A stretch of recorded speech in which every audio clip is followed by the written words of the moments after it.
Në një shoqëri mirëmëngjes të gjithëve që ecën me ritme të shpejta, ata që ecin më ngadalë, të moshuarit, jo vetëm fizikisht, por edhe emocionalisht, ndodh që të mbeten mbrapa në të dyja këto aspekte. Do të flasim për këtë fenomen që shumë pak po flitet në fakt, për ankthin dhe vetmin tek të moshuarit, për stresin tek të moshuarit, sepse kjo grup mosh është ajo që ka mbetur vetëm, të rinjt janë larguar ose jetojnë me familjet e tyre, ndërsa kjo mosh është e vetmuar, e bashkë me vetmim, po përjeton stresin dhe depresionin. Do të diskutojmë me një profesor të psikologjisë se si mund të ndihmojnë prindrit tanë për të kaluar apo për të përshtatur me, le të themi, gjithë klimën moderne që po përqafon me një hap shumë galopant gjithë shoqërinë tonë moderne. Gjithashtu, me profesor Ilia Lartin do të ndalemi tek një kategori njerëzish që quhen njerëz apatik. Çfarë është apatia? Emocionalisht a është e ngjashme me depresionin, me ankthin, me stresin dhe si mund të dilet prej saj. Të gjitha këto tematika na ndiqni për të mësuar diçka më tepër dhe pse jo, nëse keni një shqetësim apo një pyetje, ne do ta mirpresim. Në kuzhinë do t'i zbulojmë avash avash recetat që ka menduar Albana për t'i përgatitur për ju.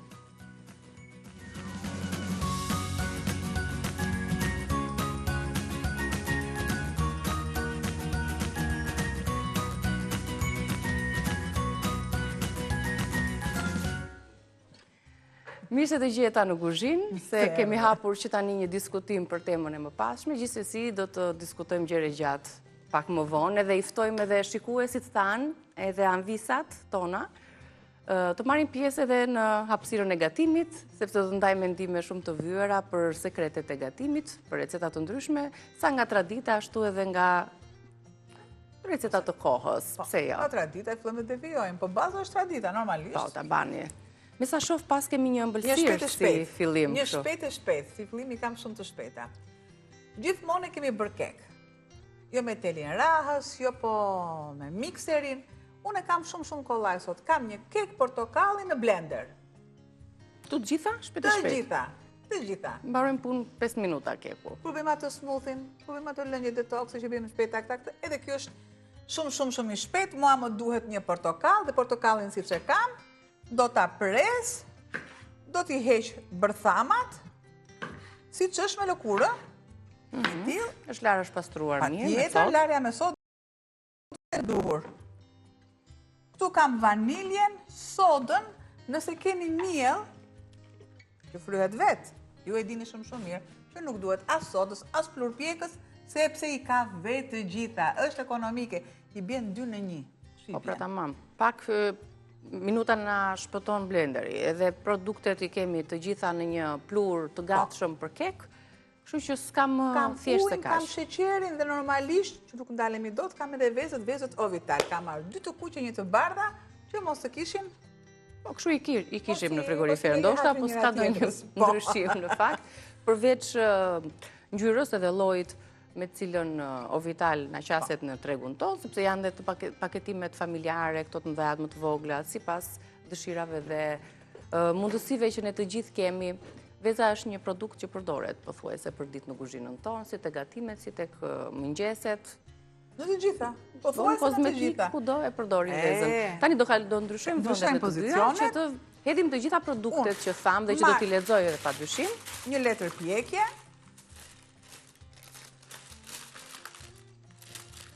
Letërpjekje që të bëhemi gati, që brumi që do formohet në blender me produktet e lag në tryez, do ta shtojmë tek tepsia jo, një tepsi e vogël, afër mesatares, dhe për sa i takon gramaturave, ja, tek I kemi edhe në tryez, por regjia na ndihmon pse jo edhe me recetën e shkruar, për t'i përmendur me radhë çdo produkt që na duhet për kekun e shpejt me portokall në blender. E theksojmë, jo se nuk gatuhet edhe pa blender, por për një veprim më të shpejt, të gjithë kemi nga një blender në shtëpi, 300 gram sheqer, 270 gram miell, 100 gram gjalp, një portokall me gjithë lëkurën e tij, 3 vezë, 2 lugë kafeje me bustim pluhur pjekës, nëse gjithmonë nuk e keni miellin që I ka të gjitha këto element brenda, edhe plurin pjekës, edhe me shijen e vaniljes.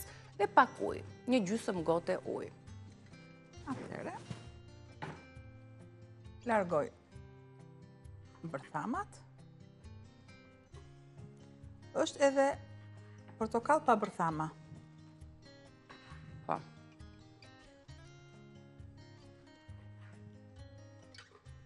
I presim në copza më të vogla që të përshpejtojmë dhe të na ndihmoj për Të lutem edhe një letër të kuzhine. grirë më mirë. Po. Shtoj. Sheqerin. Shtoj vaniljen.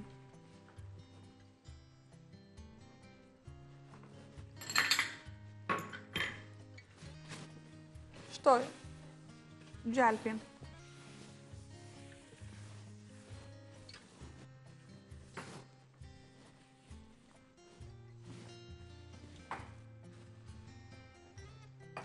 Vezët.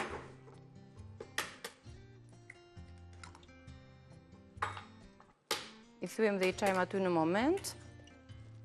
Do të na duhet pak më tepër rrahje nga blenderi për t'i shpërbërë edhe vezët, se dihet që këto vezët Ovital, përveç se një të kuqe të ndezur, kanë dhe një të kuqe solide, që mezi shpërbohet. 120 ml ujë.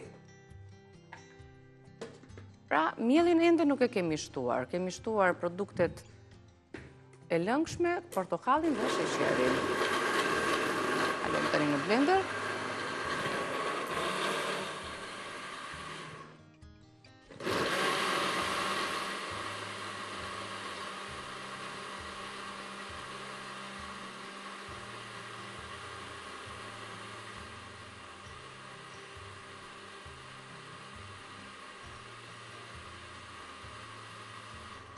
Zgjati pak për shkak të portokallit, që të bëhet një masë një trajtshme. E miellit, ti kësa të marrë dhe syze tunë, direkt vendos është një paketim prej 500 gram miell. Pak më tepër se sa gjysma e këtij paketimit, Po. sepse llogaritet që brenda tij ka edhe plurat e tjerë që përmendëm, plurin pjekës. Atëherë te mielli, ë? Këtu jemi te gramatura. Bukur. 270. Nuk harrojmë letrën e kuzhinës, ne e kemi të lagur. Pra një gotë e tillë plot, se 250 është deri këtu grami, pastaj dhe 20 gram të tjera sipër dhe e shtojmë në fund fare mielin që të unifikohet, të bëhet një masë homogjene e një trajtshme. Sërish me blenderin. Sa shpejt të bëta kjo? Shpejt në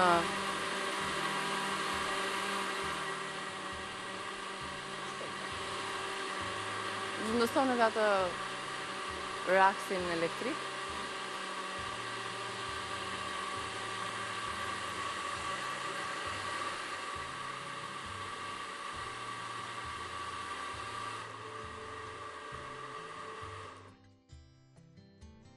Nëse, ne shikojmë.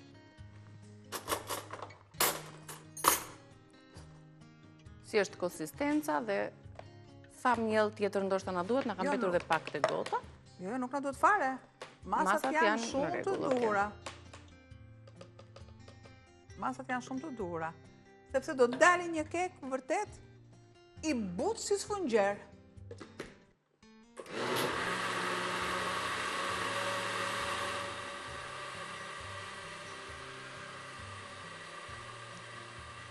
Derisa ato copzat e portokallit të arrin të grimcohen, të jenë tamam siç duhet.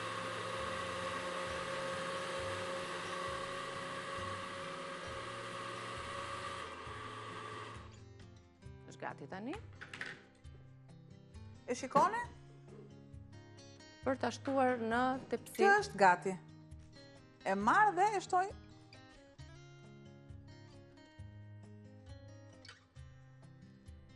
Konsistenca duket mirë, një trajtshme.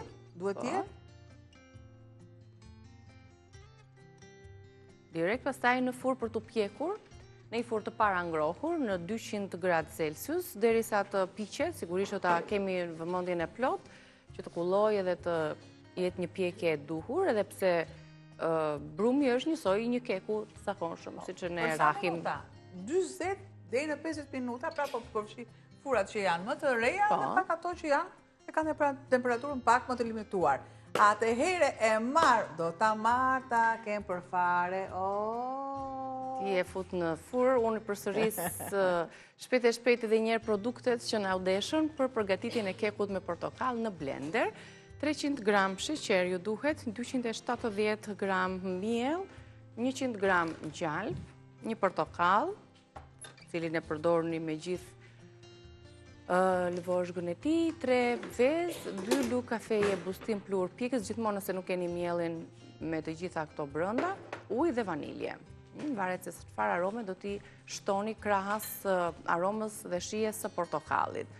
Të gjitha në blenderin që ju keni në shtëpi, nëse nuk e keni një të tillë, me atë tehlin rahës apo me rakset elektrike që përgatitet. Ne për më thjesht, për t'ju dhënë një ide, e sollëm edhe në blender. Dhe tani, Albana po sjell produktet e tjera. Produktet e gjellës, me qoftet dhe oriz, unë i vendos edhe ja. I sistemojmë, ndërkohë. Sepse më duhen. Le të i tregojmë së bashku produktet e drekës tonë. Nisëm me një ëmbëlsirë, tani kemi një gjellë, tigani me qofte mishi në oriz. 2 qep, 1 karot, 1 gjethe dafin, 1 lugë gjelle salcë speci ose salcë domate, 350 gram mish i grirë, 200 gram oriz kokërgjat, 1 qep, 1 vezë, kripe dhe piper, pastaj dhe erza të tjera sipas dëshirës. Kokërgjati ndoshta për basmatin e kemi fjalën, që është më i hollë, është dhe aromatik. Ja. Urdhëro. Se kam përdorur? Nga skoti që e përdorim jo vetëm për një oriz të zier që kombinojmë dhe me perime të ndryshme, por ja edhe në rastin e kësaj gjelle, nga skoti, një markë prestigjioze, shumë cilësore, cilësia premium që Teuta e ka sjell në vendin ton, që na ofron edhe një larmishmëri, një gamë të gjerë të orizit përdorur në kuzhinën ton për të na sjell një tryezë të shëndetshme, cilësore dhe mbi të gjitha të shijshme.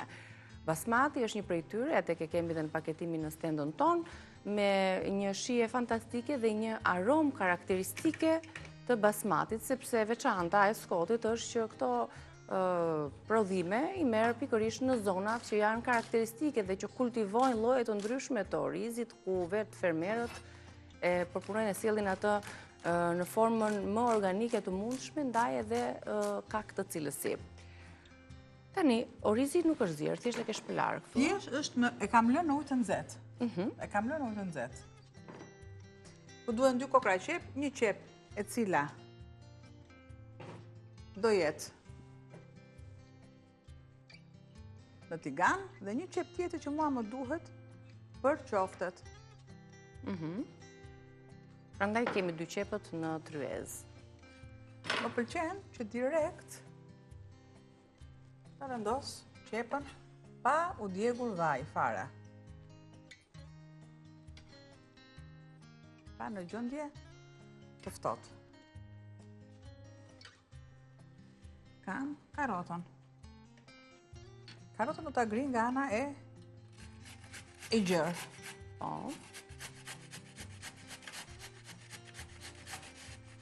Do të jetë dukshme, do të na duhet e tillë. Ju them që vërtet këtë gatim është herë e parë që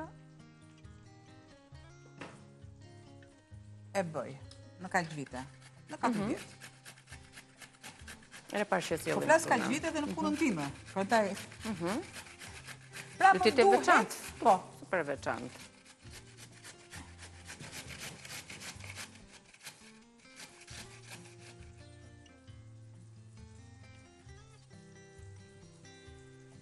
Qepën jo shumë të imët, shohim që kemi grirë si për sallatë.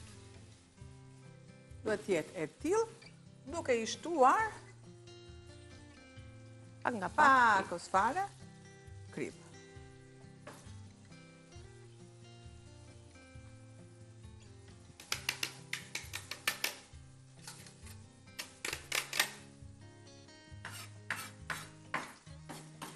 pjesën tjetër, I lëm pak kohë qepës në dhe qepën tjetër e grim, se do kalojmë pastaj në shumë mirë, ndërprerjen tonë të radhës. Shumë mirë. Edhe lëm edhe pakun aty të zbutet qepa, që të mos ju marrim dhe kohë televizive, ndërkohë do të shkëputemi për ofertën e ditës të suplementit bimor, pa efekte absolutisht anësore të Prostatol. Vazhdojmë punën në kuzhinë për të vazhduar aty ku e lam, ja tek kemi zbutur qepën tani, të prerë në copza të mëdhaja, jo të imta si kundër ndodh kur ne gatuajmë gjellën dhe grim qepën imët. Në këtë gjellë tigani me qofte mishin oriz, kjo qep do të zbutet më pak e para, të prihet në copza më të mëdhaja. Tani është momenti që kemi shtuar edhe karotën. Edhe karota e grirë. Do të ndiq një hap pas sapi këtë gjellë që nuk e kemi sjellë ndonjëherë më përpara. Thot Albana, me sa dhe mbajmën tu nuk e kemi gatuar dhe nuk e njohim shumë. Do të shtoj disa erëza si pas dëshirës. Speci kuq, Si piper, salcë speci ose salcë domate. Unë kam... është ujë thjesht që kam pastruar shishën e salsës. Po.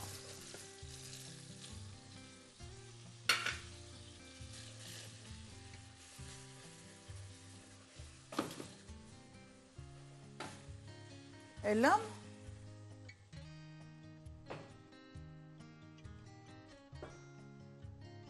Të zjej. Të shkëmbehen aroma. Duke i shtuar. Në gjethe. Dafine, si kurse. Pak ose fare piper. Dhe një përzierje tjetër sepse kemi piperin. Dhe Me ka pakun. e lëm të bëhet. Shvendos pak talierën këtu dhe kam Me mbrumin e qofteve tani. qoftet, Mishin e grirë kam dhe mishin e qepën. grirë, qepën. Kam një vezë. Shtoj erza. Sikurse dhe pjesën e kripës. Të gjitha, A i vendosim nuk më këtu. duhen.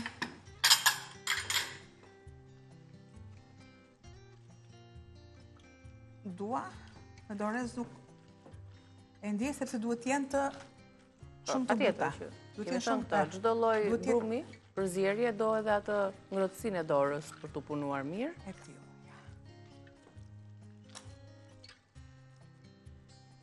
Derisa të shkëmbehen mirë aromat me njëra tjetrën.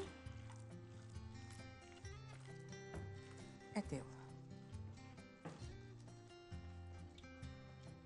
Bëj larjen e duarve, edhe Ndërkohë që zjen dhe pjesa tjetër në tigan, do të vendosim edhe orizin basmati, siç e tham, ky orizi kokorgjat me aromë fantastike që jep, do t'i japi aromë dhe gjellës, edhe në tërësi do të ndihet në fund shija dhe aroma me cilin basmati na aromatizon dhe na sjell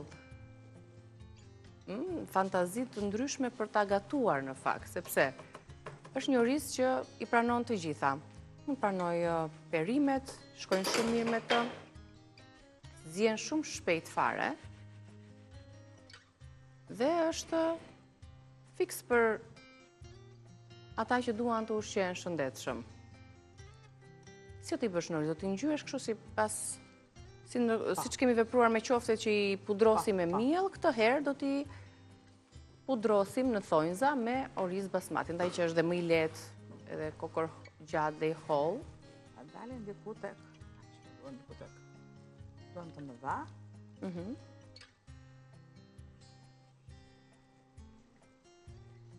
I lë paksa të rehatohen derisa bëhet edhe Pjesa tjetër e pra i gjellës. salsa.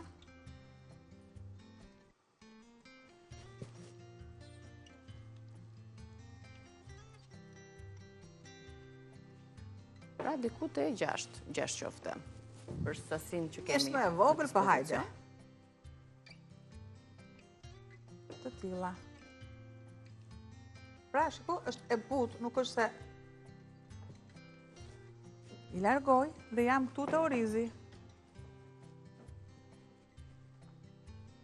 Orizi që i lagim është kjo arsyeja të ngjisi pas që të ngjisi. Pra më duhet të jetë e tillë. Dhe sigurisht që ky proces të jetë i tillë deri në fund, pra që të ngjitet të qëndrojë orizi tek qofte, duhet patjetër që t'i lëm pak në frigorifer të rinë të bëhen më solide. Dhe pastaj t'i vendosim për të zier. Brumi duhet të jetë, nëse brumi është i fortë nuk e përthith orizin kaq. Po. Sepse lagështira bën që orizin ta rroki. E thash të gjuhën veriore, ta rroki, ta kem pranë vetes. Do të thotë duhet vendoset me gjithë orizin në frigorifer. Ja, siç është e tillë, ja. Unë e lë derisa mua të më bëhet pak masa që kam në tigan.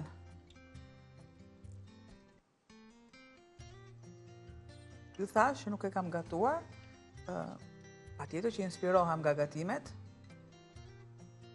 nga faqet, por edhe nga udhëtimet. Ideja,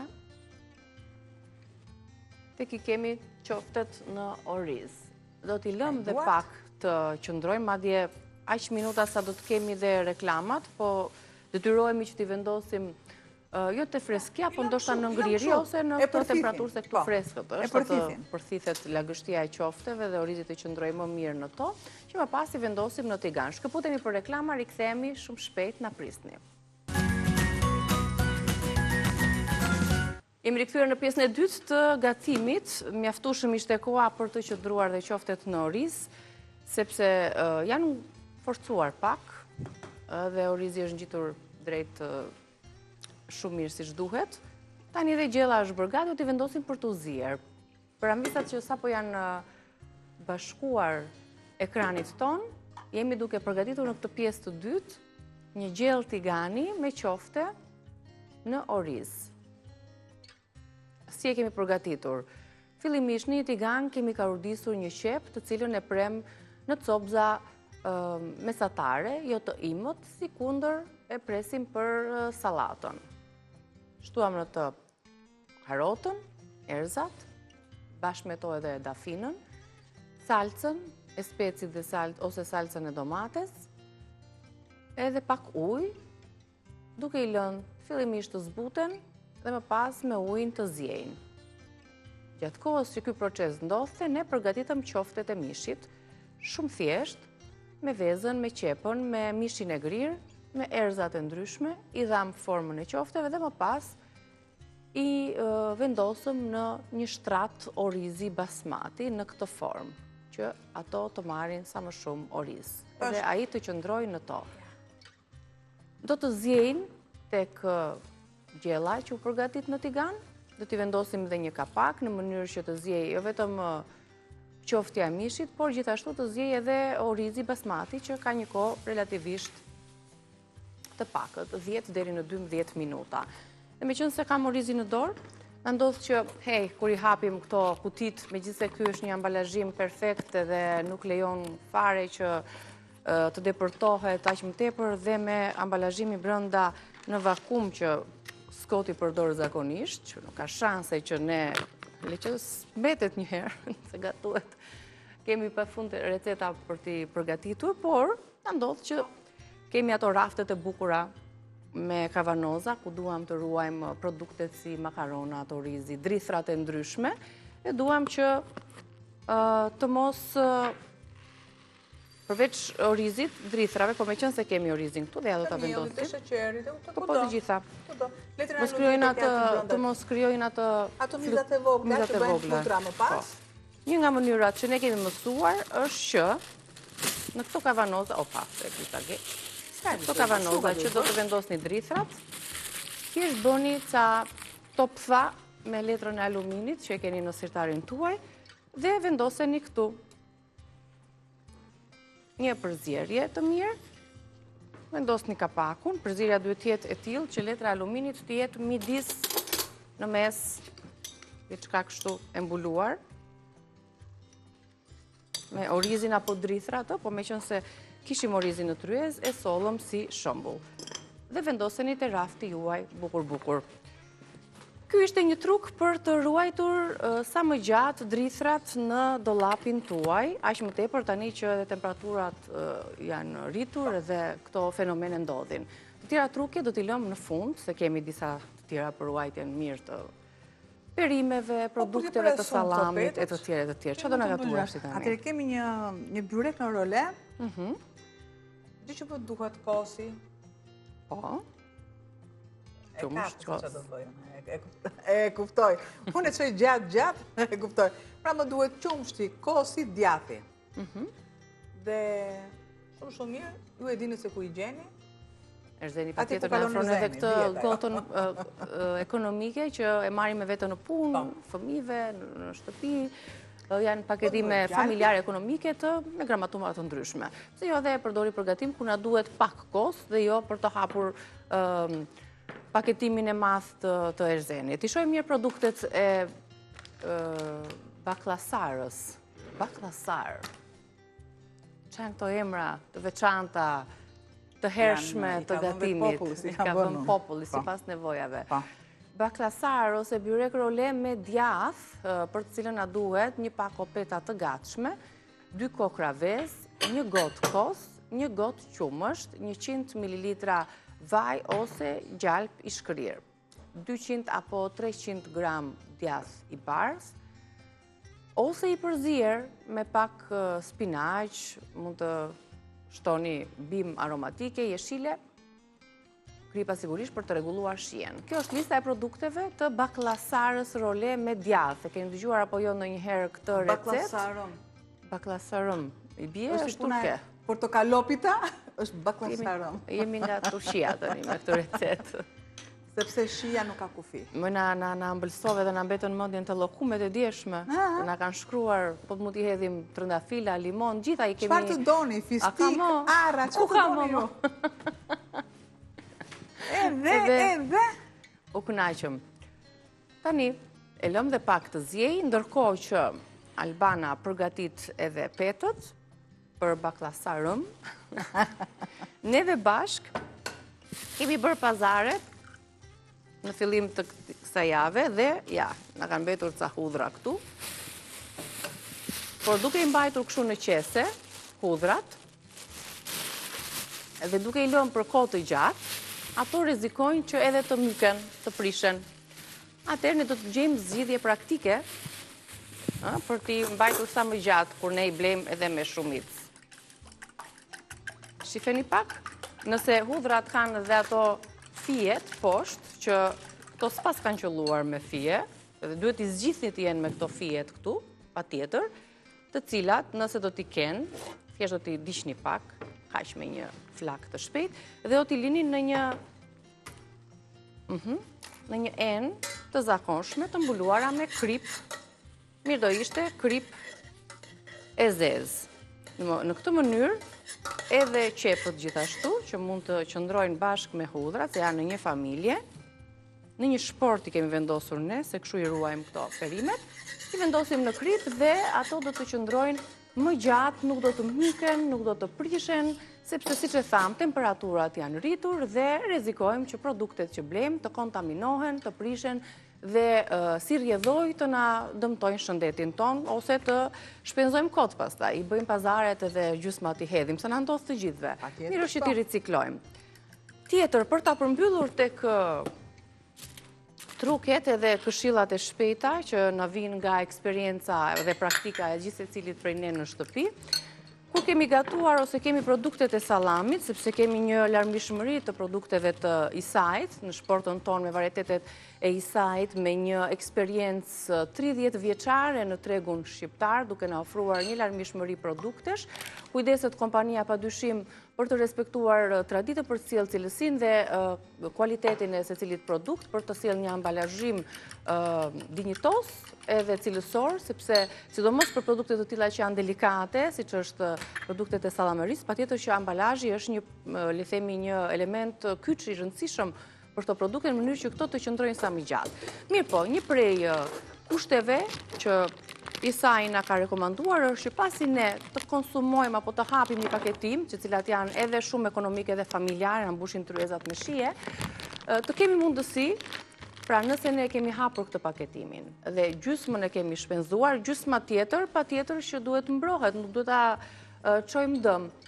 Përveç se do ta vendosim në frigorifer, kemi zbuluar një truk që karota bën të mundur që ky produkt që do të qëndrojë në frigorifer, të ketë mundësi të qëndrojë më gjatë, pa u mykur dhe pa u prishur. Duke i vendosur pikërisht në pjesën që keni prerë produktin, vendosim një rrotë të vogël me karot dhe një stikadent aty brenda, pra pjesa fundore ku është të prerë. Në këtë mënyrë do ta ruani më gjatë, do ta mbyllni, izoloni pjesën këtu të mos ketë ajër dhe këtë paketim më pas do ta vendosni në frigorifer për të qëndruar deri në ditën që ju do ta përdorni. Pra, mësuam se si me anë të karotës mund të ruajmë për një kohë më të gjatë produktet e sallamit. Gjithashtu mësuam se si kripa mund të ruaj për një kohë më të gjatë pa u kontaminuar, mykur, prishur produkte të tilla, siç është qepa dhe hudhra, dhe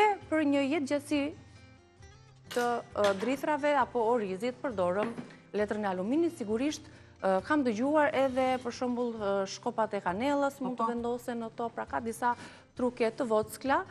Gjethet e dafinës gjithashtu janë një mënyrë për t'i ruajtur gjatë në vend të letrës aluminit, nëse nuk e përdorni ose nuk e keni, mund t'i vendosni gjethet dafine brenda, mund t'i vendosni një shkop kanelle drithrave tuaja në mënyrë që ato të mos zonë ato mizën dhe mos prishen.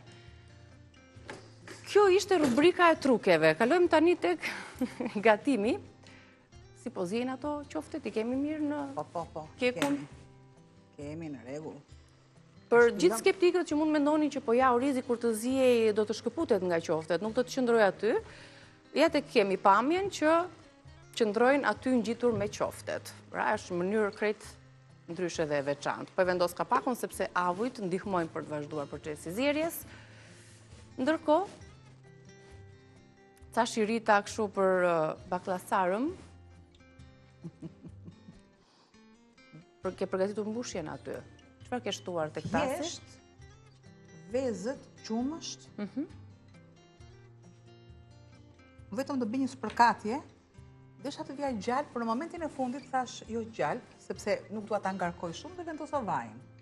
Patjetër ju në shtëpi për shembull nuk ndryshoni mendje. Dhe shikoni kush është më e duhura. Se mos vetëm një herë. Pra, bëjmë të prerjen. E pe kekun që është bërë gati? Po keku që ngërka... Apo të shkon dhe me një kafe, një cop kek me portokall edhe një kafe mokador në ekspresin ton, kështu që jemi gati që ta shijojmë. Se shumë mirë do të shkonte për mëngjes dhe e shoqëron patjetër ëmbël mëngjesin ton. Dje e shoqëruam kafen me llokume, sot me pak kek, sa i mirë që qenë ka bërë. E provove me një stikadent, besoj, për tu sa konfirmuar që është... Tregon vetë ngjyra. Ngjyra po është shumë e bukur. Edhe... Dhe ja, me një stikadent bëjmë provën nëse është pjekur apo jo, nëse ka apo jo brum dhe nuk ka. Kështu që pjekja është bërë e duhur dhe kemi lënë aty që të kulloj paksa, për ta parë më pas në rrjetet tona sociale, në kanalin ton në YouTube, Reze Dielli. Vëmendje tani për baklasarëm, role me djath. Kemi përgatitur një mas për të njomur këto petët e gatshme, të cilat i kemi prerë në shirita të gjatë dhe në këtë gjerësi që po i shihni. Kam ty e nga 2 petët, ha?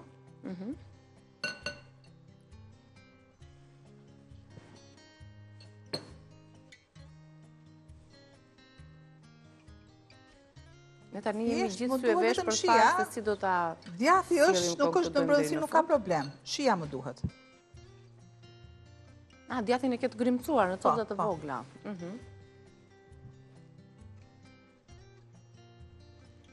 I vendosim direkt në... E gjitha kjo këtu, do të kaloj.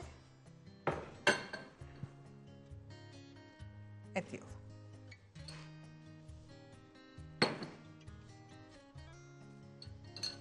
E gjithë kjo mas kur të piqet, do spërkatet, po do mbushet mirë me kos, pjesa e sipërme.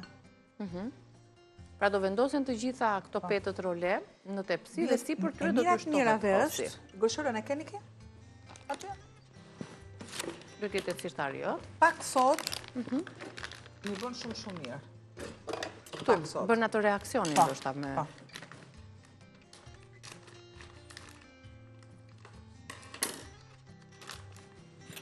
Sa, një majluge, besoj? Pa.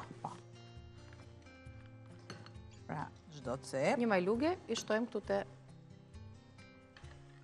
zjerja, ku kemi shtuar vaj, djath edhe kos, pra në copëza të vogla djathit dhe vezën, pa dyshim. Ja, filloj dhe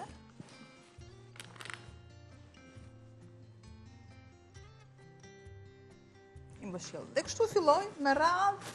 Po, për të mbushur tepsin, por si që thamë, nëse jeni duke menduar të njëjtën gjë si unë, që nëse këto role do vendosen në këmbë, atëherë gjithë masa që lyeu Albana do të kulloj, ne do t'i mbulojmë përsëri me kos, edhe me masën që kemi përgatitur dhe që po lyen, pra vezë, kos edhe djath, sigurisht edhe sasinë e vajt, dhe në këto palosjet do të depërtoj sasia e kosit, kështu që edhe do të ruhet butësia, do të piqen dhe do të kemi një shije të veçantë.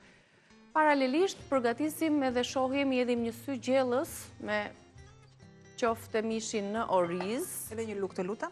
Dhe që duket, jeta shpëlaj pak se e bëra me vezë, dhe që duket shumë e veçantë dhe... Kam këtu tjetër, ti çmendja. Ja. Shikojmë? E po unë e lava tani. Do ta përdor aty tek. Do t'i kthejmë ato qoftet apo ti do mbash siç janë? Kështu. Duket kur janë qofte orizi, por brenda tyre është qoftja mishit dhe që janë vendosur. Duket sikur janë i bardhë. Ashtu është. Ja. Dhe asgjë nuk më duhet për shumë pak minuta. Unë do kem gati. Për shumë pak minuta. Sa minuta kemi? Po kemi diku te 6 minuta. Bëjmë dhe një xhiro tek stenda jone Pontit, që ka një larmi të produkteve që tek salca uthullat edhe produktet e tjera marinuese të sallatave apo gatimeve sa tradicionale aq edhe moderne. Kalojmë tek fleta e dytë e petëve të gatshme, sepse do të jenë shirita të tillë të njëjtë, me gjerësi të njëjtë, në mënyrë që të vendosen njëra mbi tjetrën. Dy petë janë në banak. Duke i prerë këto shirita, i lyejmë me këtë përzierjen, siç e thash, vezë, kos, djath edhe vaj. Nëse doni ndonjë aromë ekstra mund t'i shtojmë. Mund të shtoni bimët aromatike, mund të shtoni spinaqin. Që doni ju. Atëherë. Me furçën përsëri. Ndaj dhe djathi duhet patjetër siç e kemi shtuar, në shije, të vogla, që të aq sa mund të marrë edhe furça. Megjithatë, pjesa tjetër, siç e thamë dhe ritheksojmë përsëri, do të shtohet nga sipër këtyre roleve të mbështjella me këto petëzat e holla. Ka marrë të ngjyrën e artë, siç e ka marrë keku. Shtoj këtu. Duan pak më tepër kohë, të paktën ky gatimi i baklasarëm, për ta gatuar, pse jo, në fundjavë ku edhe kemi më tepër kohë në dispozicion për të kushtuar vëmendje këtyre recetave. Dihet që fundjavat janë ato që na bëjnë ose të gatuajmë ose të mos gatuajmë fare të dalim jashtë. Të do zgjedhim.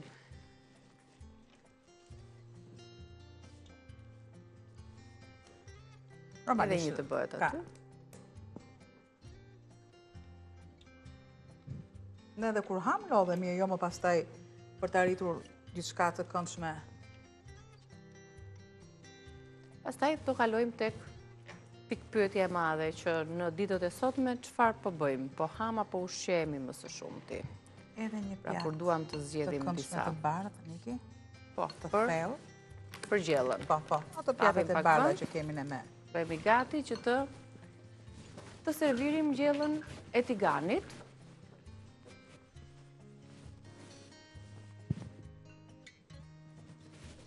marrë një të bardhë që të theksohet më mirë ngjyra.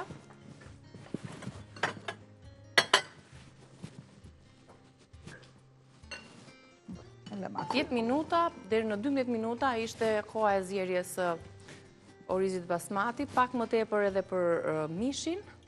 Pjesa tjetër pastaj e qepës dhe karotës, sepse ishin të kaurdisura më përpara. Ja, kemi Janë 4. mbaruar.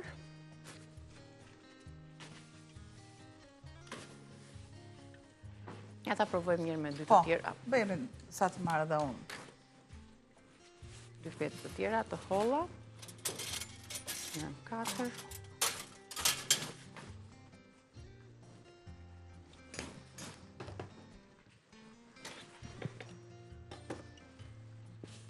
Sferim ndërsa kekun tani ndoshta është e pamundur që ai të prihet, pulloj mirë njërë dhe pastaj të ndahet. Por që është dukshëm i pjekur edhe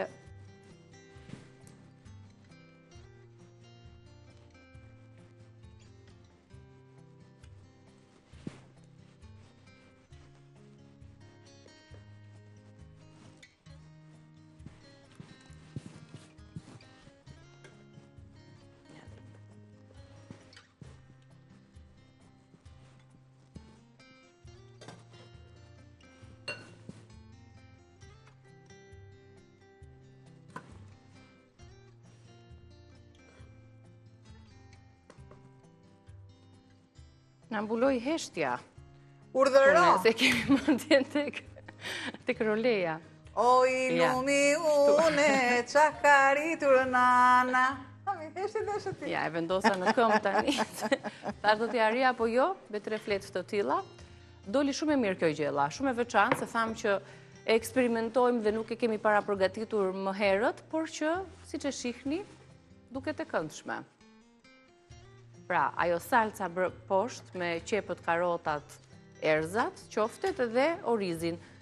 Kushti është që tjetë orizi basmati është më i lehtë, kjo është më i hollë, qëndron më kollaj.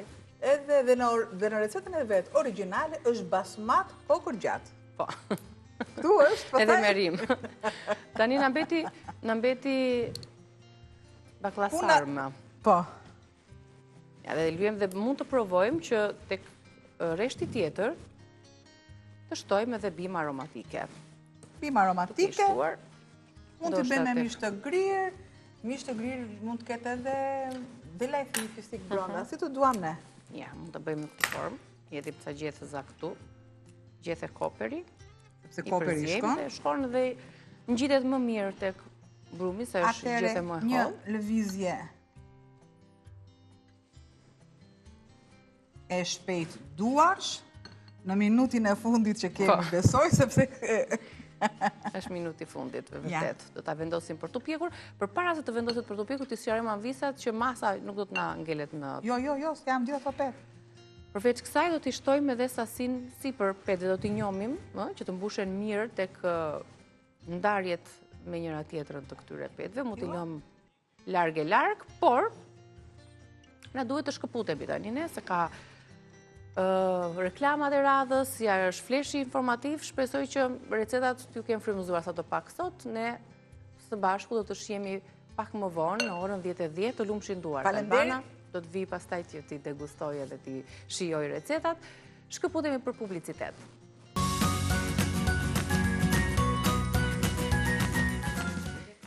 Mirë se takohemi sërish në Reze Dielli. Jam në studio me profesor doktor Ilia Larti. Mirë se erdhët, profesor. Mirë se ju gjeta. Ne kemi për herë të parë në Rezen ton. Po. profesori psikologjisë së zhvillimit, autori i dhjetra librave në këtë fushë dhe jo vetëm.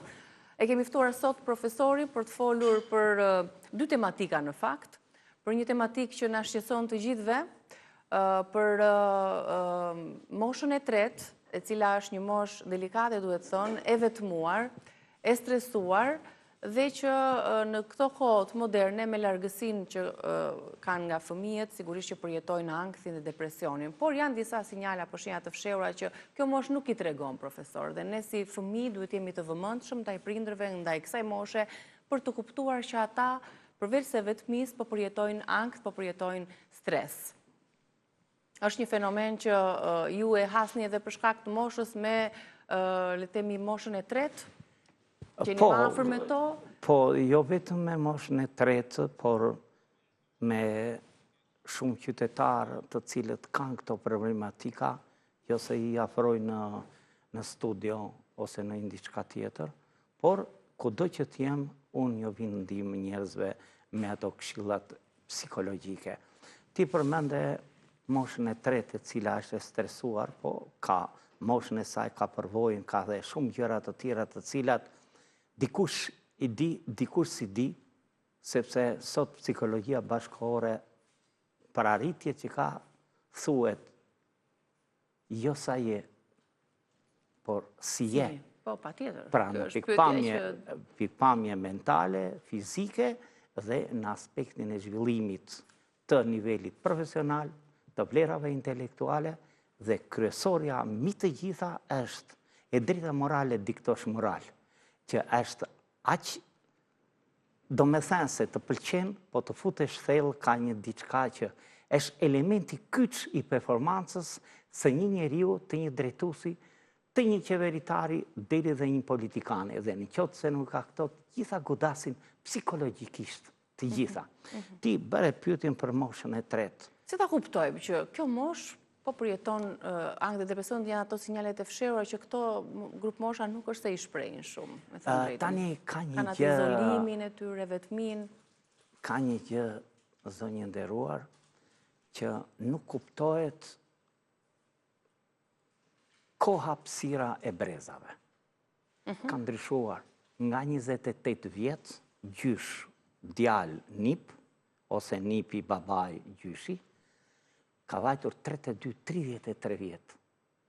Dhe midis këtyre janë zgjeruar edhe problematikat, sidomos të moshës së tretë.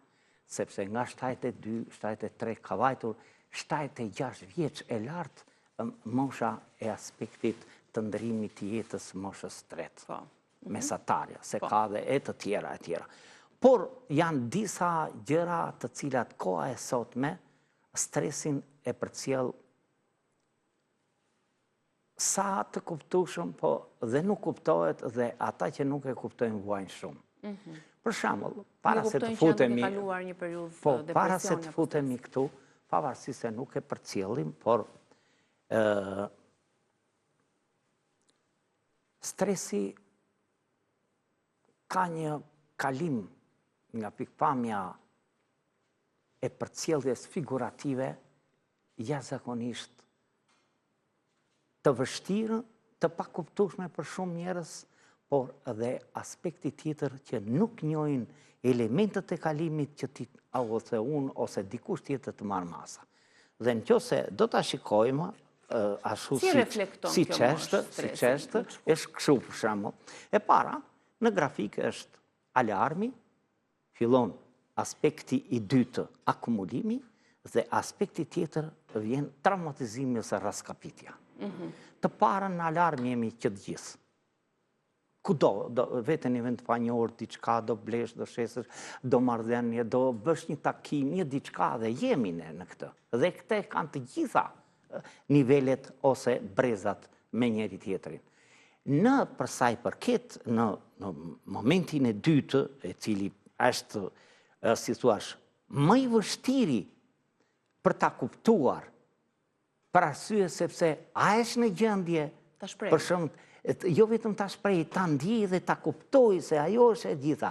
Pra, ky aspekt do të thotë varet nga kultura, nga edukata, nga informacionet, nga ndjekjet bashkëkohore e tjera, që do të thotë po, unë jam në këtë. Dhe e dyta kryesore, çfarë masa duhet marrësh? Duhet i dish ti si person. E para ti kuptosh, të shprehesh, por problemi është profesor që edhe largësia nga fëmijët, ata janë të vetmuar dhe janë pa fëmijët afër që të kuptojnë të shenja. Ne do përqendrohemi aty. Dhe kur vjem te ky akumulimi, ka një problem tepër të madh, sepse po diti disa gjëra të thjeshta mundet që të dali nga kjo. Se po ranë raskapitje, ose traumatizim, se raskapitje më kuptojnë të tërë. Ndërsa traumatizim do thotë kështu që ai që ka atë kulturë, të ndihmës së vetes në vijim e sjelljes së sidomos nga ana morale, shpirtërore, është më e kuptueshme. E ndihmon veten. Dhe këtu tani ndahet kjo punë.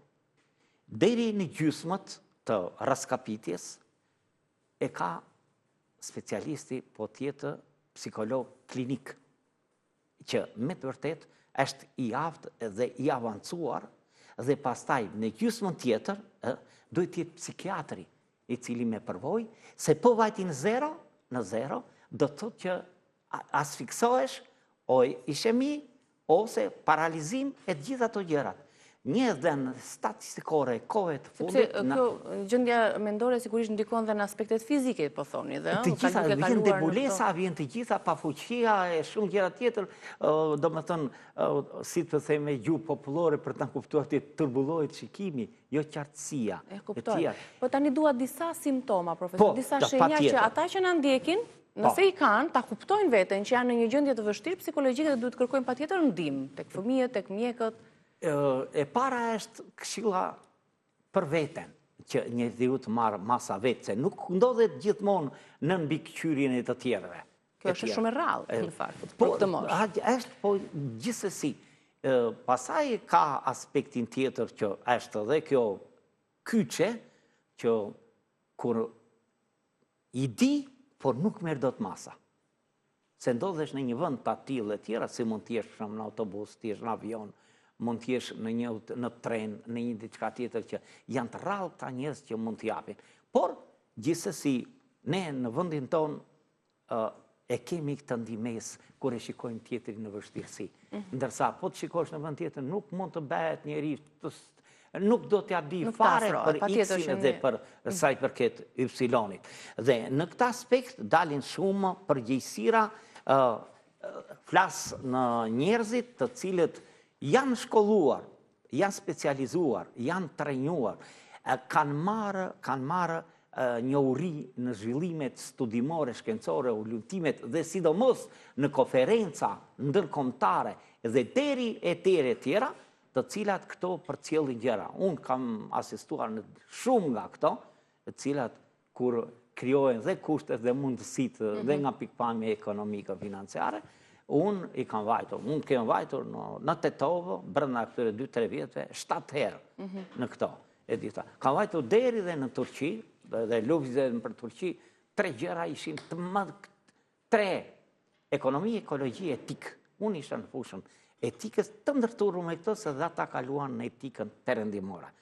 Pra, të gjitha këto gjërat e pajisin specialistin, qytetarin pasaj, flas edhe njerëzit që janë të interesuar që vuan nga këto, duke u përqendruar të pyetja tënde që cilat janë simptomat. Simptomat janë e para njerë që njeriu bëhet i pafuqishëm. E dyta, fillon zverdhja në pikpamje shumë shqisori, do më thënë, fillon zverdhja e fytyrës e tjera. Ka fillon i dridhen duart. Ka provokim, më falë, që të vjelli. Do të urinoj e tjera, se duhet shkarkoj dhe diçka trupin në vetën e vetë, bën disa rregullime që të dalë nga kjo situatë. Dhe pastaj ka dhe simptoma të tjera, të cilat janë të fshehura, kur nuk kuptohen, kur ka një agentë të ngjeshur, ka diçka dhe e le pas vetes, dhe kur arrin që emocioni, motivimi e tjera e kaloj në këtë moment, me të mbaruar ajo, ai bie në gjendje shoku. Thash, çfarë i shkakton, le themi, stresin, depresionin? Për shembull, ne mosha e tretë është e para e farme, është vetmia, edhe ti e përmende.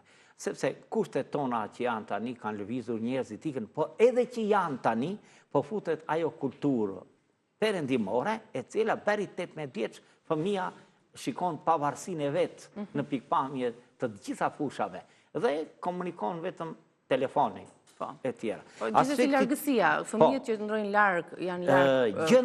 Humbja e bashkëshortit apo bashkëshortes. Edhe këtë kemi, po gjendja shëndetësore. Gjithmonë akumulimi, kalimi, mos kapja në kohë, mos bërja kontrolleve të vazhdueshme, mos mbajtja nën si thuash, kujdestarinë që nga mjeku i familjes deri në rrjedhën lartë e tjera, cilat nga njëherë vetë personi nuk interesohet, por dhe vetë institucionet tona nuk kanë, është ndryshe të shkosh në Gjermani, sidomos në Amerikë, atje kemi edhe njerëzit tanë e tjera. Po si ne flasim për realitetin tonë. Po, tonë, atje vete data vjen makina shumë e merë. Patjetër, të njoftojnë që ke të problem e tjera, e vizitës. cila kjo tek ne shumë. Dhe aspekti i kurimit me medikamente shëndetësore. Ka momente cilat nuk është shumë, sepse ka edhe abuzime. Kemi raste sa të duash në këtë aspekt. Faktikisht kjo grupë përdor shumë medikamente, po thoni që mund të ndikojë edhe në këto aspektet të shëndetit mendor. Po. Ka vështirësi për përballlimin e jetës nga pikpamja ekonomike.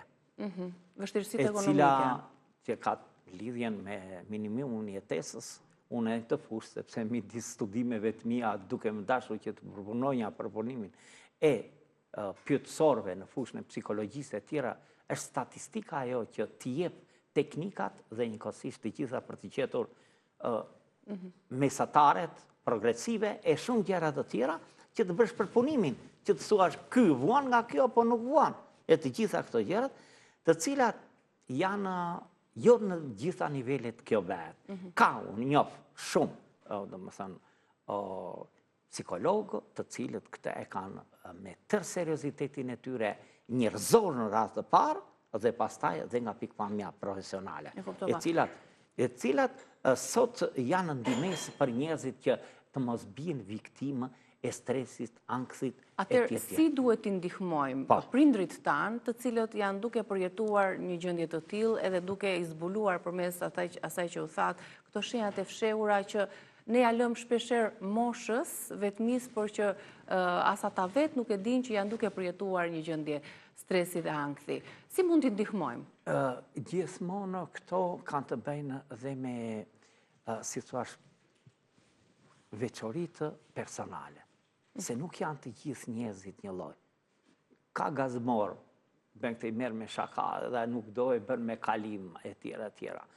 Ka njerëz nga ata që krijojnë situata të ndryshme, të cilat nuk mund t'i shikojnë nga pikpamja profesionale e tjera, po i shikojnë nga dukurit që kanë ndikim të vetja e vetë në këtë aspekt. Si do shikojnë që ai del dhe takon një shoqe, pi një kafe, dëgjon një muzikë, mund të bëjë edhe një lëvizje ashtu, dhe meditimi duhet jetë patjetër një çik i rezervuar, jo kështu, sepse ai të fokuson në një vend, të përqendron, të angazhon komplet qenien tënde, dhe emocionale, shumë gjëra të tjera, por dhe ka dhe një kufi, domethënë për t'i arshuar se unë dëgjoj edhe nga këta specialistë nga njëherë. Po, e tregojnë terapin përmes meditimit si një terapi që ndihmon personat. Por është e pranueshme e tjera, po jo të më thënë që te kalon ato normat dhe nuk ka stampa në këtë. Kjo është kryesorja. Se cili ka individualitetin e vetë për të trajtuar. Dhe unë them, nëse marr për shembull, do më falësh, juve cilët keni tërë këto emisione, jo keni gjithë këtë kulturë qytetare, kulturë profesionale, po keni dhe një përvojë të njerëzve të cilët ja u sjellin ju këtu. Dhe kur ndeshesh me një këtë ti bëhesh menaxhuese e vetes tënde. E vërtet. Dikush tjetër nuk e ka këtë për të ikur. Dhe një gjë tjetër e shumë kryesore, kur e bën një njeri që merr përsipër diçka të tillë për një shok, për një shoqë, për një fëmijë, për një bashkënxënës, student, master shkencor apo profesionale, e tjera të gjërat, kur e bën këtë duhet ta bëj me shumë takt, pa e kuptuar. Mos e vjen vetën në siklet. Edhe prindërve tanë apo kësaj moshe të mos i vjen në sy që jemi duke të ndihmuar se po kalon ankth dhe depresion. I bën një kujtim të bukur që tek ai ka lënë mbresa. Pra i kujtojmë diçka nga e shkuar nga rinia e tij. E tjetra e shikon aspektin që i ka erdhur një falenderim ose një përkujtim e tjera, unë takoj shpesh nga njerëz dhe sa them emrin thot, ti njoh. Sepse e shikon në rrjetet sociale, në gjitha ato gjërat e tjera, dhe ka atë elementin që shumë zbutës në mënyrë graduale. Por, kur shikojmë këta njerëz që kemi në familje, është më lehtë. Si? Sepse e merë në nëntende, delë më aty dhe vete pi një kafe. Pikërisht, por ne po flasim në kushtet kur fëmijët janë të larguar, janë shtetit, janë të vetëmuar. E kemi edhe këtë moment, por është me të tjerët, është përgjegjësia në qikë varet nga e të qenurit njeri. E di si i drejtohen një filozofi të madh, cila është me e vështirë në jetë në njeriu. Dhe tamë, shumë, është mundja të vajtë mos ketë, e shumë gjëra të tjera. Edhe këto janë, thaj, por kryesorja është njeriu duhet jetë njeri që t'i përkas qenjes njerëzore, që ka në shpirt humanizmin, çështjen sociale dhe aspektin tjetër të respektoj veten dhe të tjerët si veten e vetë. Atëherë mundet që me të vërtet të mirë kuptohesh dhe të dalesh në pozicionin për të ndihmuar tjetrin. Jemi më empatik, po thoni. Pra, një si shoqëri jemi më empatik. Dhe atë aspekta për me mirë, po sot shohim ka dhe njerëz që interesohen në ambiente të hapta, të mbyllura dhe kudo që janë, që ky njeri që pëson një diçka dhe e shpreh në këtë moment, sidomos ana stresante, e tjera, ndrynë edhe e kapin, sikur i japin një gotoj. Sikur e bëjnë, do me thënë që i bëjnë një frimarje duke e ngritur në pozicion. Pra, disa ushtrime frimarje për të ndihmuar. Se frimarja është kryesore, sepse furnizohet në rast të parë një truri, pastaj fillojnë elementet e tjera të cilët çojnë, thënë, gjakun tonë kryesor deri në poret të afrojnë afër lëkurës. A janë në një prit mbetha si që kemi në Leduollin mbrapa jush, një terapi për këtë grup mosh, për të kaluar këto probleme të stresit e depresionit? Mua më bëhet qefi unë vete në shumë shkolla, e kuptojnë nga i studentët e mi që janë mësuese, janë drejtore, drejtoresha, e tjera, këto qëra dhe tjera, dhe ka problematike, kam bërë biseda lidhur me këto probleme. Dhe ishte vinë 2-3 mësuese, në drejtoresha 2-3 mësuese që janë të linjës e tjera. E dikur i thot në një fëmijë, pusho, bëj kështu. Pushoj të shumë, pas 5-6 minutas këta, do thonë, ka kjo klas, apo nuk ka njerës. Dhe, basi, rëvëm këtë bisedë dhe kam bërë në shkollën Derada, një mësuese e shkëlqyre e biokimisë, fishta të cilët atje ngellën në kuptojnë, që thash, vete me gjëra reale, të vërteta, bashkëkohore dhe rezultati. Dhe si mund të bëjmë për të ndihmuar në këtë aspekt.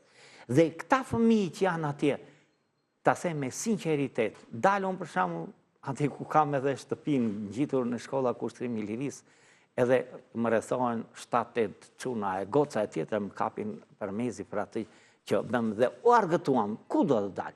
Atë që edhe të thash në bisede sipër, domethënë për që bëra për letërsinë dhe bëra dhe për Dritëro Agollin, që kishin nuk përmendeshe aty për të lindur veprime bulliste. Nuk mundet të dilnin aty gjëra të cilët të kishin ofendimin. Nuk ishte gjëra të cilat të përcjellnin një frymë e ambicjes dhe cinizmit. Qartë, gjëra të cilat nuk duhet të ekzistojnë, po thoni në raport me grupin do. Në qoftë ju e ndiqni emisionet, ndiqni këto gjitha, por dhe neve na pyesin shumë gjëra të tjera, që në këtë aspekt a duhet që kjo të rreshti në mënyrë kategorike. Asnjëherë. Pse? Digitalizimi dhe tani që nuk përkuptohet mirë edhe inteligenca artificiale, ka gjitha të mira për shpejtimin e punës, gjithë çka tjetër. Po ka dhe diçka që tjetër nga ana psikologjike, godet dhe thot që marrin atje shembulla të cilat janë të mërshme. Mbase e dëgjuat sot, të cilët unë e dinja, po tani e morëm në informacion këta gjitha, deri dhe në këto emisionet që ka këto televizionet tona e tjera, që fotografojnë vajza e deri dhe mësuese e tjera, dhe i hedhin në rritet sociale dhe i kërcënojnë lidhur me këto gjëra deri dhe në pagesë. Apo kjo jep një konflikt. Janë efektet që dëgjojmë të shantazheve të ndryshme. Ja, kjo godit, kjo është sot protagoniste kryesore e cila jep stres dhe vete në familje, as nuk ka drekën fëmija që vete nga shkolla e tjera. Se do kalojmë të tema tjetër tani, me qënë se edhe minutat fluturojnë dhe kemi vetëm 10 minuta kohë për të treguar diçka rreth apatis. Unë e përmenda dhe në hyrjet e emisionit, bashkë me ju do të diskutonim këtë tematikën e individve apo personave të cilët quhen në një farë mënyre apatik. Çfarë është apatia dhe sa lidhet, sa diferencë ka me gjendjet e tjera të shëndetit mendor apo të shëndetit emocional? Unë do të ashtu, se kjo është një temë shumë e gjerë, kuptohet që nuk mund të dali dhe një leksion të bësh një ore gjysmë. Absolutisht, për e në themi për shumë karakteristikat e njeriu apatik. Apatia është mungesë e ndjenjës, emocionit, interesit, bie interesi për gjithë shka. Dhe ka dhe një problem tjetër, shqetësohet më shpesh se sa kur është në gjendje të kthjellë dhe të mirë. Ka aspekte të tjera. Është një gjendje e cila godet indiference. Nuk e lere i di, ky individ është indiferent ndaj fenomeneve të caktuara. Ka ikur koha, kanë erdhur kohë të reja, shumë gjëra të tjera. Mos më kërko llogari. E tjera, shumë gjëra të tjera. Por çfarë janë në aspektin e shfaqjes? Sa janë emocionale, sa janë sociale, sa janë shpirtërore, filozofike, po ka dhe të aspektit fizik që nga njerë detyrojnë kur është në shkallë të 4 apo të 5 ose 4-5 e tjera, o detyrojnë të thresi prindrit, ose vllain ose motrën, ose t'i thot komshiut se nuk e çon do të lartë kur ka marrë këto element të këtill. Ndaq më shpesh është tek të mosha e tretë, po dhe mesmja në kufijtë e moshës së tretë, por edhe fëmijët që janë në paradoleshencë, që fillon që nga 9, 11, 12 vjeç, dhe pastaj kalon 13, 14, 15, dhe ka lëvizur adoleshenca, ka vajtur 23, 24 vjetë, jo me mbarimin e shkollës së mesme, e cila nuk arrin dot që të përshtaten dhe kurikulat për t'ju ardhur në ndihmë të këtyre.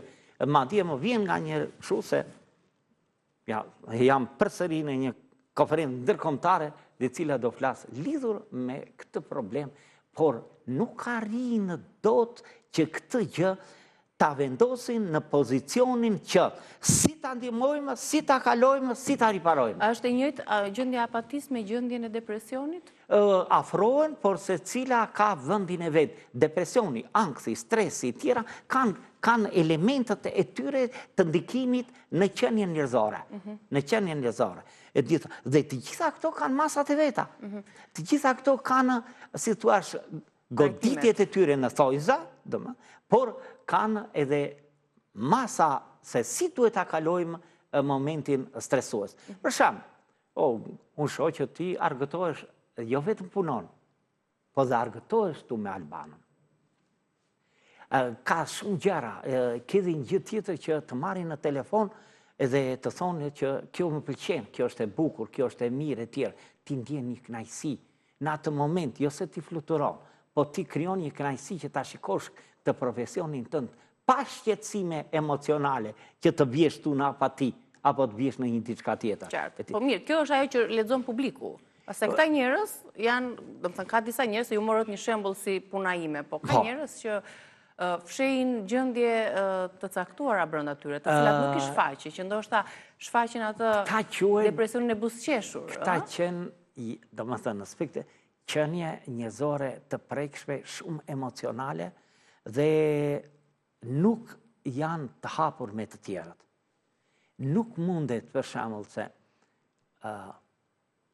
thuhet shprehjet nga më të ndryshmet, motra jemi, shoqes jemi. Që mund t'ja thuash motrës që mund të kuptoj, më mire gjen tek një shoqe.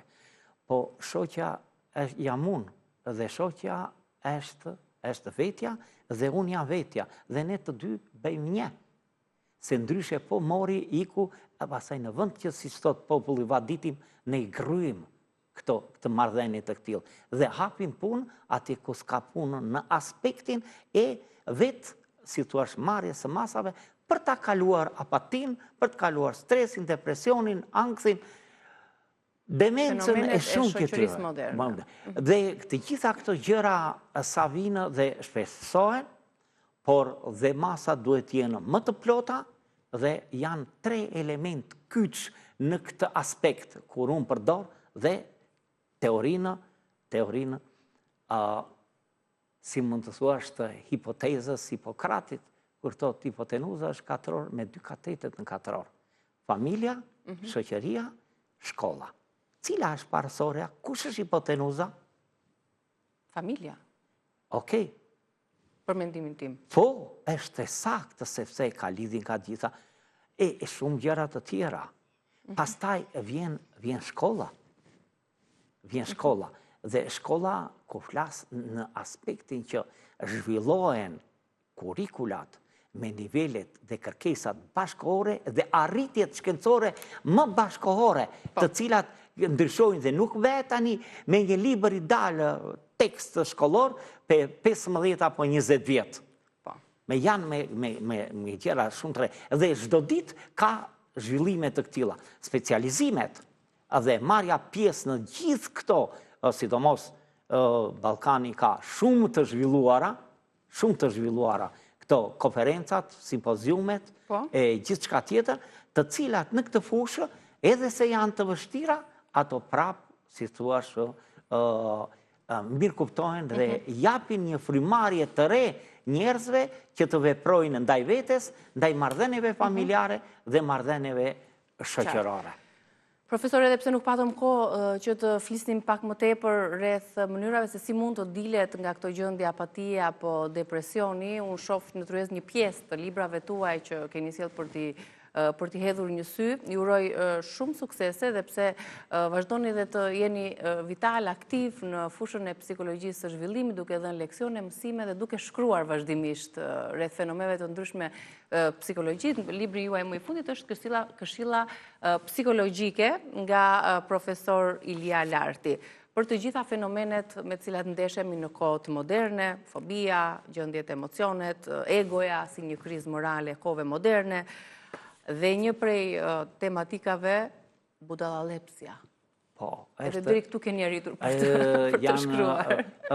Dikush që e ka marrë në dorë e tjera, madje dhe një psikolog, Albano Zhapaj, i cili ka qenë për krahasimi me dhe mbështetje dhe ai ka mbaruar për psikologji, edhe në shumë libra të tjerë në cilit më ka mbështetur, por ky libër, në kohën e Covidit të shitur shumë dhe valësit. Unë për veten time mund të kem në bibliotekë 3, një e mora se do të adhuroj ty, i kanë ngelur 2, dhe kunatit tim mjek, cili thot gjithë njerëzit e kanë është në Boston të Amerikës, dhe thot s'më do, e kam detyruar, e kam blerë, atje në bibliotekën në opera që është gjitur, dhe ja kam dërguar, sepse është i nevojshëm dhe një gjë që kam bërë, jam munduar të zgjedh fjalët më të gjithshme, më të kuptueshme nga njerëzit. Dhe kështu tani kam librin tjetër, si ta ndërtojmë vinë e sjelljes sipas brezave, i cili është dhe ky një libër befasush, kush e ka lexuar. Që ndoshta do të jetë dhe një qasje ndaj gjeneratave që nuk kuptohen me njëra tjetrën. Më duhet ta mbyllim dhe ju falenderoj shumë që erdhët në Rrezet Dielli. Faleminderit. Ne do të shkëputemi për publicitet, por mos u largoni, kemi regjistruar një tjetër puntat të rubrikës Bëje Vetë me Stella Nikollën, derisa ajo të jetë në studion ton për të folur për gjendjen e shëndetësore pas operacionit. Do të jetë shumë shpejt javën tjetër. Stella, që do të ndiqni tani është Stella e para operacionit, kur të jetë në studio do të befasoheni me fortën e saj, e cila mposhti sëmundjen e tumorit në gjim. Ndjekim rubrikën Bëje Vetë pas publicitetit.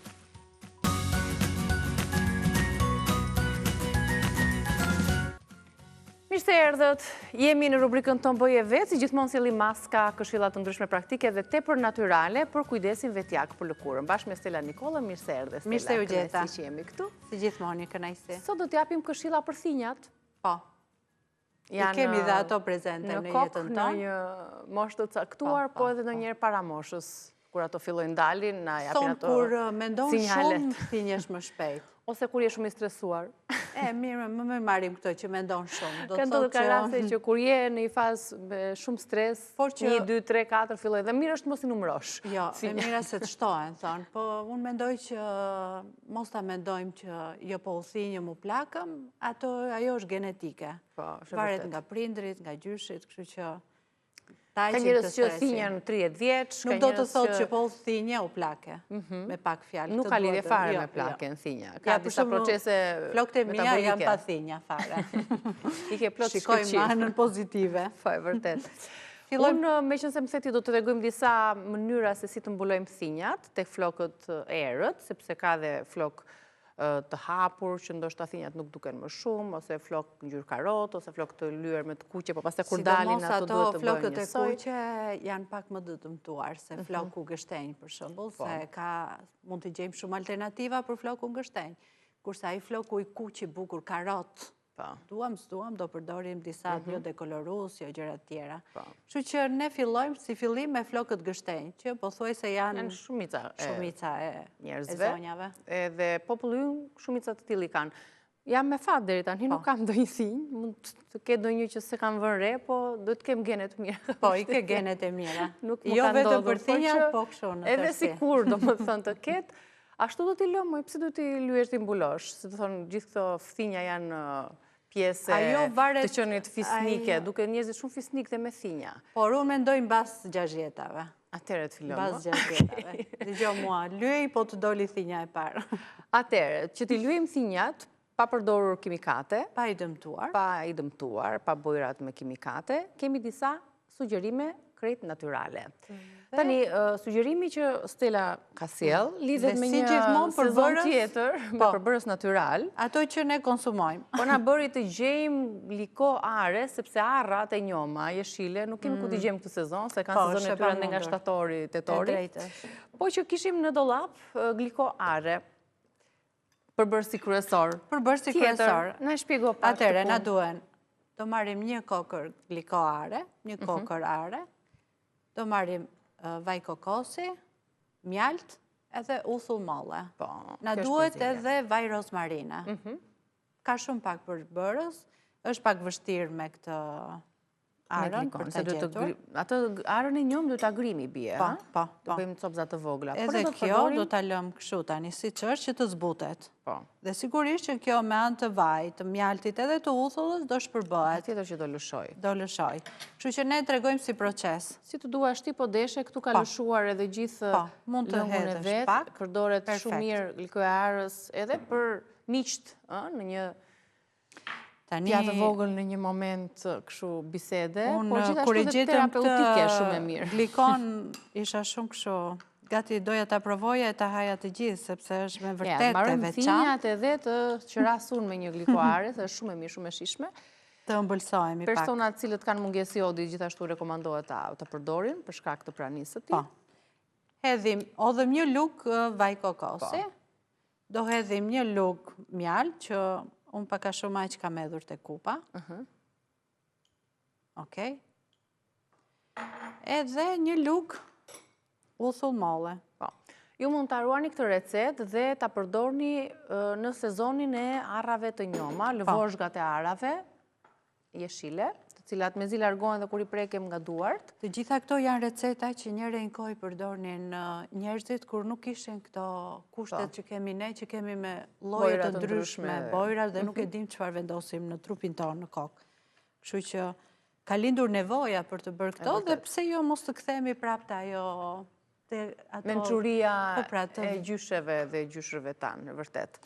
Tani, këto sigurisht që duhet ta lëmë që të veproj, nuk mund ta përdorim. Pra dhe njështuam aty një kokër arë gliko, në zvëndësimi dhe e thamë dhe theksojmë dhe njerë me arrat e jeshile. Do ta grim. Po, e grim atë lëvoshgën, kemi edhe kokos, mjalt dhe uthull. Një përzierje e mirë. Tani me këtë përzierje do të lyejmë flokët, pjesën e thinjave. Do të lyejmë pjesën e thinjave dhe do të lëmë rreth 30 minuta. Mbasi të ketë vepruar, që ta kem lënë 30 minuta, do ta lajm kokën, Se kjo përveç se kam përshtypjen thinjat, na jep dhe shkëlqime dhe na i mban të buturat. Po sigurisht sepse është vaj kokosit, është mjalti, është uthulla, të gjithë e kemi treguar çfarë benefitesh ka. Këtë tani, si që kemi... Cila, mund të tregojmë zonjave që edhe këtë arën gliko, për shumë mund të agrim në rende, ndoshta mund të bëhet në copla të vogla. Edhe kjo, ose do të lëm kështu të veproj. Të veproj, të kulloj edhe sepse ajo do të lëshoj atë ngjyrën. Mbasi e lam flokun, që e hoqëm këtë mbas 30 minutash, do marrim rozmarin dhe vaj kokosi. Po, të dyja bashkë. Do t'i lyejmë flokët. Do t'i lëm, unë sugjeroj gjithmonë që është e mira t'i lëm gjithë natën. Janë të dyja vajra shumë të mirë, benefitet rozmarina e dim tani për flokun që është numër 1. Kundër rënjes së flokëve, i ushqen ato, i rrit flokët, e vërtet është, dhe këtë efekt e jep me njershëm, e vërtet. Po duke qenë se kjo është e përqendruar, do bashkohet me një vaj tjetër siç është kokosi, që është vaj bartës. Mund të përdorim dhe vaj bajame. Varet çfarë kemi në shtëpi, dhe vaj ullirit është shumë i mirë. Absolutisht. Edhe vaj ulliri nuk i kemi këto, por rozmarina është numër 1. Këtë nuk e zvendësojmë dot. Kurse vajin e kokosit, mund të alternojmë. Ne mund ta përgatisim gjithsesi dhe vajin e rozmarinës, por na duhet shumë kohë, na duhen 40 ditë të vendosur në një zonë të errët edhe pastaj të përftojmë vajin e rozmarinës. Unë e kam përgatitur, të them drejtën, në shtëpi. Kështu që e kam lënë, kam bërë një masë që mund ta kem për gjatë gjithë vitit edhe e përdor për flokët. E përdor sa herë më duhet. Për rënjën e flokëve, për shkëlqimin e flokëve, për zgjatjen e flokëve, për personat që vuajnë nga zgjatja e flokëve. Vjen një moshë që edhe nuk zgjaten më, me thënë drejtë. Po, sigur sepse mungon kolagjeni, nuk prodhohet më ajo vitamina që ne duam, kështu që shqyqyr që i kemi këto. Natyra gjithmonë mendon për ne. Jemi ne që duhet ta respektojmë, ta duam natyrën që dhe ajo, siç mendon ajo për neve. Po ne jemi treguar shumë tash për me natyrën. E di, mos të hapim, e drejtësh, edhe ka të drejtë. Ka të drejtë. Sa më pranë natyrës, aq më të shëndetshëm. Sa më shumë maska natyrale, aq më të shëndetshëm me lëkurën. Përveç se flokët gështenjë, kemi flokët e zinçi, kemi pak më të errët. Marrim një frut që është më i errët, boronica. Po. Thjesht e lëm të kulloj edhe atë e grim dhe hedhim të gjithë përbërësit që përmendëm. Pra duke ndryshuar të procedurë, thjesht ndryshojmë... Po flokët e kuq, për flokët e kuq kemi karotën, qepa e kuqe. Atere, si që kemi karotën e grim, nxjerrim lëngun, marrim vaj kokosi, uthullën, mjaltin, i përzijim bashkë, qepën e grim, marrim lëngun e qepës së kuqe, bëjmë këtë masën si që krijuam këtu, lyejmë flokët e kuq, karot. Me qep kemi lyrë vezët, me karot gjithashtu kemi lyrë vezët. Kështu që edhe ato thinjat do mbulohen, gjithë do marrin një ngjyrë, patjetër, do thoni sa mbajnë. Sa që mban boja, apo jo? E drejtësh. Një në 2 javë mund të përgatitet. Më pak në fakt, boja mban më pak. Mendoj që këto natyralet e kanë efektin çik të ngadalë, siç kemi thënë gjithmonë, por që ushqet floku edhe të gjitha përbërës, nuk është se hidhet si që është ajo kimikatje që të jep atë rezultatin e momentit edhe duke shbukur, kurse kjo lufton, futet në thinjën e flokut. Folikulat dhe rënjët e flokëve. Kështu që ka më mirë se sa natyrale. Bukur, për ta mbajtur dhe një recetën shënim, do ta ndiqni këtë puntat, këtë hapësirë edhe në kanalin ton në YouTube në Reze Dielli. Faleminderit Stella. Faleminderit një ditë të bukur. Gjithashtu dhe ju kalofshi një ditë të bukur. Faleminderit që na ndoqët.